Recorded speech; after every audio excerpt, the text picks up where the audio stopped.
everybody, this is destinygheist. Today we are going to unbox some Malifaux stuff for the new, well, not really that new second edition, possibly assemble it and learn how to paint. It's all in the idea of getting my friends to not play Warhammer or Warhammer 40k. It's a huge money sink. Malifaux's a lot cheaper. I like the idea of the steampunk, vampires and zombies and Asian ancestral spirit, They got some pretty crazy stuff. I really like it. I dig the vibe for the game. I played the first edition. I've still got all the first edition rules and 2 first edition armies, so I need to adapt to the second edition, and my friends Cowboy and Wolfie were kind enough to want to get into that. I mean, they still have the interest in Warhammer or whatever, which will dissuade them heavily, but we now have the second edition Malifaux rulebook, which is very cool, as well as the Neverborn Arsenal deck. I guess that's the new thing, is you get all of your character profiles from buying starter decks, and then there's schemes and strategies to keep things interesting. I briefly skimmed through the second edition rulebook. Everything's mostly the same. It's probably just the cost of characters and like balancing issues. Other than that, let's get to opening stuff, I guess. Hands. Okay. All right, everybody. We're gonna open the second edition starter set for Malifaux, and hopefully I get my camera angles right and not suck. It's been me-proofed. Cowboy knows what he's doing. He knows that plastic wrap and all that stuff is just going to slow me down and cost me a lot of editing. So here's what we've got in the box. These are bases. We'll get to those later. You put your dudes on those.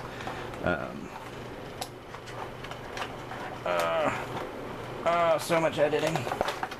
I'm so much stronger. It looks like we're getting playing card decks. Standard playing card decks. If you don't know anything about Malifaux yet, you do not use dice like most conventional miniature war games. You're going to use playing cards. So it looks like we get 2 sets of those, and it's going to come with our character profiles for the figures that it's giving.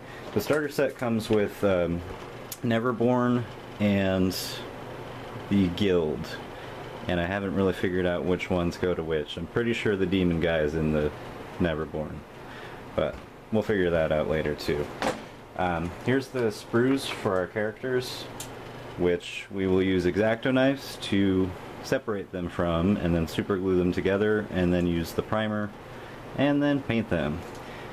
It's why we do it, folks. It's why we do it. And it also comes with a sort of starter, quick start rules. Learn how to do things quickly until you've got the $40 to buy the regular rulebook. Should be enough to get you by a card of some sort. And is this a tape measure? This is a tape measure. This is how you will figure out how far people go. You could use it for nefarious purposes if you like. No one's going to tattle on you. Okay, so that's the starter set.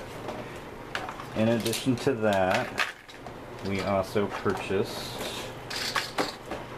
the Neverborn hide-and-seek starter set. So this is what I like about Malifaux as opposed to Warhammer, is you could just buy a starter set and then pick up, your leader guy, and you're good to go. So you spent $40-50 maybe instead of $5,000 that you would spend on Warhammer. In the Neverborn starter set, we are going to get a lot of awesome things. Here's the character profiles. Bases. I can tell you right now what this big base is for. That's Mr. Chompy. I think that's his name. Lord Chompy Bits. Don't tell anybody I did that. And obviously there's Lord Chompy Bits glaring at me for what I just did. A big thing of foam. Always save the foam. You'll find uses for it, trust me. Usually when you're painting your figures. So there's the sprues, once again. Separate them, super glue them, primer them, paint them, and you're good to go. Beat your friends. I guess that's going to do it for the unboxing. We did get the schemes and scenarios, schemes and strategy starter box, but I think we'll save that for a later when we're actually playing video. So I'm at an interesting angle, just so we can kind of show everything off. We've separated everything on the sprues by figure. I'm actually just going to work on one figure. I haven't decided which one just yet. It's between the angel and the nurse. I think we're going to work on the angel, just because it seems like it's coolest. So, angel eyes first. I'm so bad with that. Up, there we go. The big debate is always, do you remove it from the sprue, glue it together, and then prime it, or do you prime it on the sprue and then remove it and then glue it together and, you know, cover the bits? It's a personal preference. I prefer to remove it and then glue it and then paint it. So that's what we're gonna do. If you're not old enough to use an X-Acto knife, like me, you should probably get parental help. I also don't know how this me-proof cap works. We'll edit that out. It's amazing it's sharp. Look, there's no cap this time. Steve proofed it. Alright, so basically you're gonna look for like the parts where it should separate from the sprue and cut there really hard. Like just put all of your strength into removing. I'm just kidding, it's not that hard. But you do kind of want to keep a finger on it so that it doesn't go flying off and then you never find it. That happens often. Optimal lighting conditions. See? I wasn't even touching that one and it went flying. Oh, and by the way, we're using that foam thing that I told you you would have use for again. Because you do. Removing the bits. Just like real life. Not really.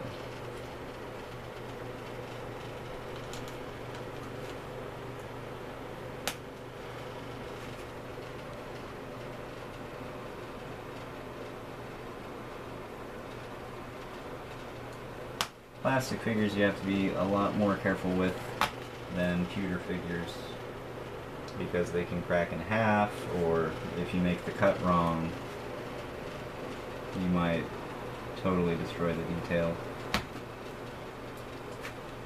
Empty sprue. Once you're done cutting them out of the sprue, you want to look at each and every one of them and see if there's plastic nubs still hanging on there, and if so, you just clean them. Just run your X-Acto knife along it until it's smooth.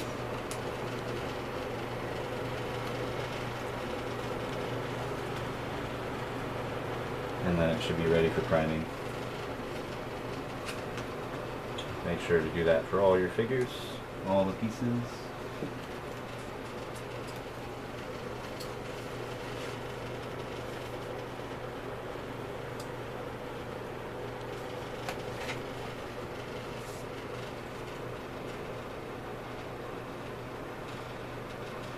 See, like that is a...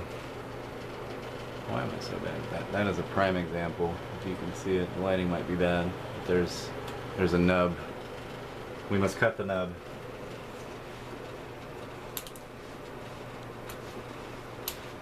It's kind of like shaving it. Shave it until you're pretty enough to go on a date. There we go. Just a couple more pieces.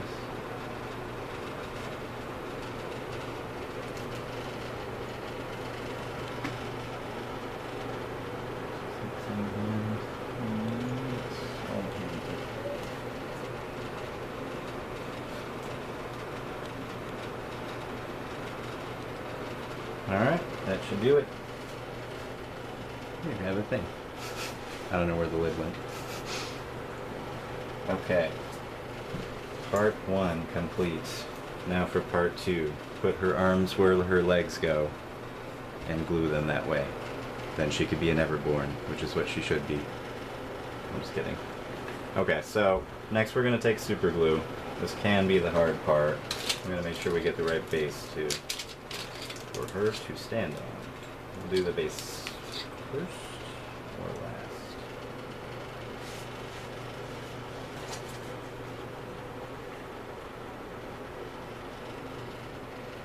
Are those her legs? Oh my god, those are her legs. Okay. That should be easy enough. Generally, you could use any kind of super glue. It's better that... I might need that thing back. Editing! Generally, you could use any kind of super glue, but you get what you pay for. Some of them might be better. This one doesn't have a pointy applicator, so it might give us a little bit of problems. We're gonna glob a bit. But we want just like one drop less than the space that it's gonna take up, if that made sense, which it totally didn't. Hold it into place. The great thing about plastic is it dries instantly. The terrible thing about plastic is that it dries instantly. So watch out for that. Paper towels everywhere. Don't destroy your furniture.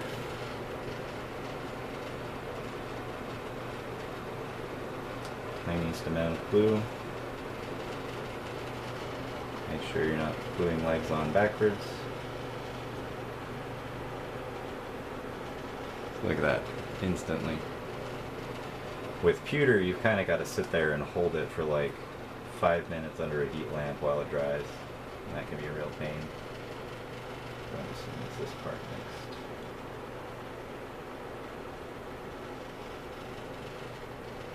There we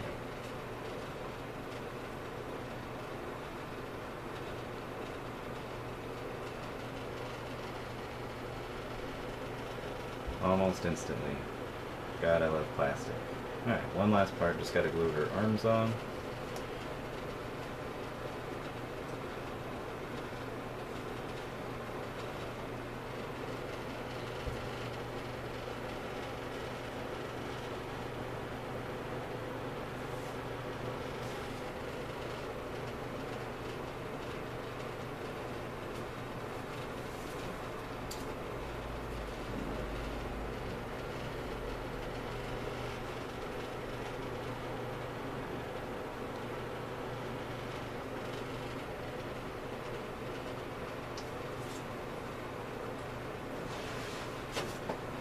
Now the goal is to glue your fingers to the figure as hard and solid as possible. There we go. Nailed it. Perfect. And that is a plastic figure, easily assembled, almost instantly drying. Easy peasy. Now we've just got her to stick on the base, and we are done.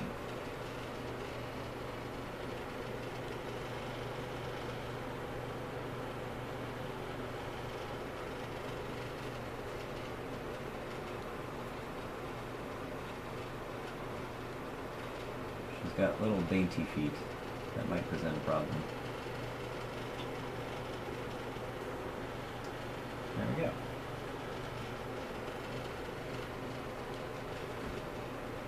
Perfectly assembled. Huzzah! Yay, plastic figures. We'll give it a couple minutes to dry, and then we prime it, and then it's ready for painting. Alright.